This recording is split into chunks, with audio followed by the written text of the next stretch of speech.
Hello students, today we will learn the reaction of metals with bases. क्या metals bases के साथ reaction करते हैं या नहीं, आइए पता लगाते हैं। तो हम जानते हैं कि मेटल जो है एसिड के साथ तो रिएक्शन करते हैं।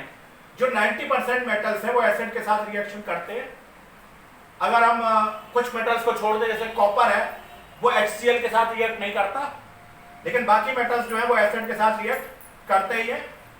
बट बेसिस के साथ जो एक डिफरेंट स्टोरी होती है। तो आइए हम पता लगाते हैं कि मेटल बेसिस के साथ कैसे रिएक्ट करते हैं।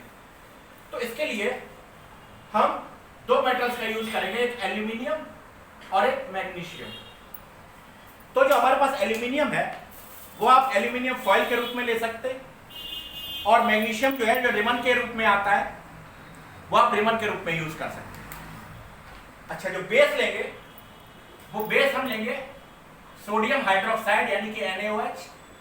सोडियम हाइड्रोक्साइड जो कि पैलेट्स यानी कि गोलियों के रूप में आता है, ये आप देख सकते हैं, ये पैलेट्स के रूप में आता है।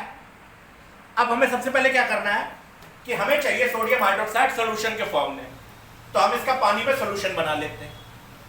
तो हम इसका पानी में सोल्यूशन बनाने के लिए हम ये सारी पैलेट्स को इस बीकर में डाल देते हैं। ध्यान रखें ये सोडियम हाइड्रोक्साइड बेस है और ये काफ़ी कोरोसिव होता है, ये स्किन को काफ़ी नुकसान पहुंचा सकता है, इसलिए इसको हाथ से कांटेक्ट ना होने दें। अब हम इसको पानी में घोलने के लिए थोड़ा पानी डालते हैं। तो थोड़ा हम इसमें पानी डालते हैं, जैसे हो जाएगा। अब इसके बाद हम इसको चलाते हैं। तो हम इसको चलाते हैं तो थोड़ी देर में ये सारी जो पैलेट है सोडियम हाइड्रोक्साइड के पानी में घुल जाएगी। अब हम क्या करते हैं कि इस बार हम हाइड्रोजन का जो टेस्ट करते हैं वो डायरेक्टली करते हैं बिना साबुन के पानी के। इसके लिए क्या है कि हम एक फनल की सहायता से इस सोडियम हाइड्रोक्साइड को एक पतली सी टेस्ट ट्यूब में कर देते हैं। तो इतना काफी है।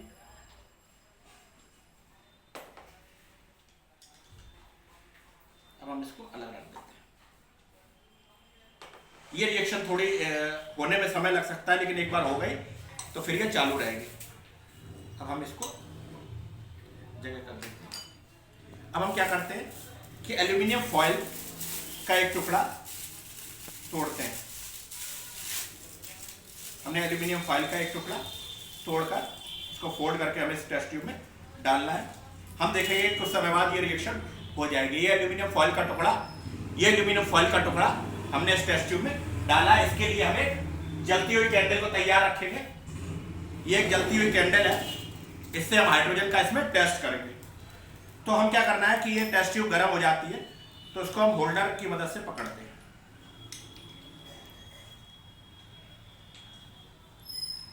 तो इसको होल्डर की मदद से हम पकड़ते हैं। अब हम इस पर क्या करते हैं, एल्यूमिनियम फॉयल का टुकड़ा डालते हैं। तो ये रिएक्शन होने में कुछ समय लगेगा। तो इस पर एल्यूमिनियम फॉयल का टुकड़ा डालते हैं। अब देखिए इसमें गैस निकल रही है, इसके पास हम ले जाएंगे। तो ये देखिए ये हाइड्रोजन होती है जो कि पॉप साउंड के साथ जलती है। तो इसमें ये हाइड्रोजन है और इसमें माचिस की तीली जो है बुझ जाएगी। तो इसमें जो है ये हाइड्रोजन है, ये पॉप साउंड के साथ जल रही है, जैसा कि आप देख रहे हैं। अब हम फिर से माचिस की तीली ले जाते हैं तो फिर ये जलती है और इस तरह से ये हाइड्रोजन जलती है। तो बच्चों ये था एल्यूमिनियम फॉयल के साथ सोडियम हाइड्रोक्साइड का रिएक्शन। अब हम देखते हैं कि मैग्नीशियम के साथ इसका क्या रिएक्शन होता है। तो इसके लिए हम इसको रख देते हैं और हम मैग्नीशियम मेटल को लेते हैं, मैग्नीशियम का रिबन को लेते हैं। This is magnesium ribbon. तो हम क्या करते हैं, मैग्नीशियम रिबन का एक छोटा सा टुकड़ा तोड़ लेते हैं। उसको हम थोड़ा सा ये ध्यान रखना है कि मैग्नीशियम रिबन जो है वो सैंड पेपर से क्लीन होना चाहिए।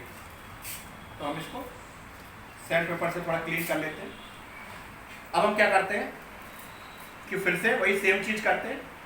सोडियम हाइड्रोक्साइड सोल्यूशन हम एक टेस्ट ट्यूब में ले लेते हैं। अब हमको रिएक्शन पता नहीं है कि कैसी होगी, तो हम ये टेस्ट ट्यूब होल्डर का प्रयोग करते हैं। अब हम क्या करते हैं कि मैग्नीशियम का टुकड़ा इसमें डाल देते हैं। अब मैग्नीशियम जो कि एल्यूमिनियम से भी ज्यादा रिएक्टिव है, हम देख रहे हैं कि मैग्नीशियम जो है वो एल्यूमिनियम से भी ज्यादा रिएक्टिव है, लेकिन फिर भी ये सोडियम हाइड्रोक्साइड के साथ कोई भी क्रिया नहीं कर रहा है, कोई भी गैस का बुलबुला नजर नहीं आ रहा है। तो इसमें बिल्कुल भी गैस का बुलबुला बन ही नहीं रहा है। तो इसका मतलब है कि मैग्नीशियम जो है वो सोडियम हाइड्रोक्साइड के साथ क्रिया नहीं करता। तो स्टूडेंट्स हम थोड़ा सा बोर्ड वर्क कर लेते हैं। तो आज हमने एल्यूमिनियम के बारे में पढ़ा। एल्यूमिनियम जो है वो सोडियम हाइड्रोक्साइड के साथ क्रिया करता है और बनाता है सॉल्ट प्लस हाइड्रोजन। यहाँ पर मैंने सॉल्ट लिखा है क्योंकि ये वीडियो में पर्टिकुलरली 8th क्लास के स्टूडेंट के लिए बना रहा हूँ, तो इसलिए मैंने यहाँ सॉल्ट लिखा है।